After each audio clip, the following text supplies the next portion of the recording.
Hello കൂട്ടുകാരെ, ഇന്ന് ഞാൻ ഉണ്ടാക്കുന്നത് ആട്ടുകാൽ കിഴങ്ങ് സൂപ്പാണ്.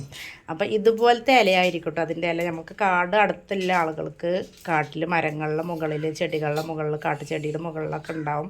ഇതുപോലത്തെ ഇലയായിരിക്കും കേട്ടോ. പക്ഷെ അതല്ല, ഇത് നമ്മളെ വീട്ടിലുള്ളതാണ്. പിന്നെ ഇത് ഞാൻ കാണിച്ച് തരാൻ വേണ്ടിയിട്ട് നിങ്ങൾക്ക് എടുത്തതാണ്. അത് നാട്ടിൽ പോയപ്പോൾ ഞാൻ കൊണ്ടുവന്നോട്ടോ കിഴങ്ങ്. അപ്പോൾ അത് കൊണ്ടുവരാൻ മറന്നു ഞാനും. അപ്പോൾ ഇതുപോലത്തെ ചാവാന്നാണ് നമ്മളെ നാട്ടിൽ പറയട്ടോ. അപ്പോൾ അത് പറിച്ച് കഴിയുമ്പോൾ നമുക്ക് അത് വൃത്തിയാക്കി കഴിഞ്ഞാൽ നമുക്ക് കിട്ടുന്നത് ഇതുപോലത്തെ കിഴങ്ങായിരിക്കും. കണ്ടോ, ഇങ്ങനത്തെ കിഴങ്ങുകളുണ്ടാവും. ഒന്നിൻ്റെ പുറത്ത് 2-3 കാണും. പിന്നെ അത് അതിനെ എടുത്ത് വൃത്തിയാക്കി കഴുകി വെച്ച കഷ്ണങ്ങളാക്കി വെച്ചിട്ട് അത് നമ്മൾ ചതക്കാൻ വേണ്ടിയിട്ട് മിക്സിയിലിട്ട് ചതക്കാൻ വേണ്ടിയിട്ടാണ്. പിന്നെ അതിലേക്ക് ഇടാൻ വേണ്ടിയിട്ട് കുറച്ച് ചെറിയ ജീരകം 2 ടീസ്പൂണ് കുരുമുളക്, 7 ഇല്ലി വെളുത്തുള്ളി, ഇത്രയും സാധനങ്ങളാണെങ്കിൽ നമുക്കിതിനെ മിക്സിയിലിട്ട് ചതക്കാം കേട്ടോ.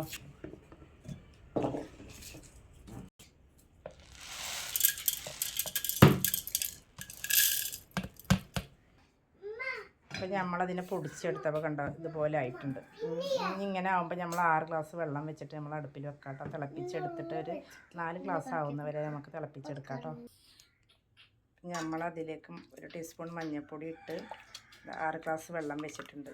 ഇനി നമുക്ക് ഇതിനെ വേവിച്ചെടുക്കാം, എന്നിട്ട് കാണിക്കാം കേട്ടോ. തിളച്ച് റെഡി ആയിട്ടുണ്ട് കേട്ടോ. കുറച്ച് ഉപ്പും കൂടെ ഇടണം കേട്ടോ. കുറച്ച് ഉപ്പും കൂടെ ആഡ് ചെയ്തിട്ട് രാവിലെ ഉച്ചക്കും വൈകിട്ടും 3 ഗ്ലാസ് ഓരോരോ ഗ്ലാസ് വെച്ചിട്ട് നമുക്ക് കുടിക്കാം. ഞാനിപ്പോൾ ഇവിടെ ഉണ്ടാക്കിയിട്ടുള്ളത് 6 ഗ്ലാസ് വെള്ളമാണ്. 6 ഗ്ലാസ് വെള്ളത്തിൽ ഇപ്പോൾ ഞാൻ വറ്റിയിട്ടിപ്പോൾ അത് 4 ഗ്ലാസ് ആക്കിയിട്ടുണ്ട് കേട്ടോ. അപ്പോൾ എല്ലാവരും ഇത് ഉണ്ടാക്കി നോക്കണേ. അപ്പോൾ നമ്മളെ സൂപ്പ് റെഡിയായി. ഇനിയിപ്പോൾ ഞാനിതിലേക്ക് അരിച്ചെടുക്കുകയാണ് കേട്ടോ.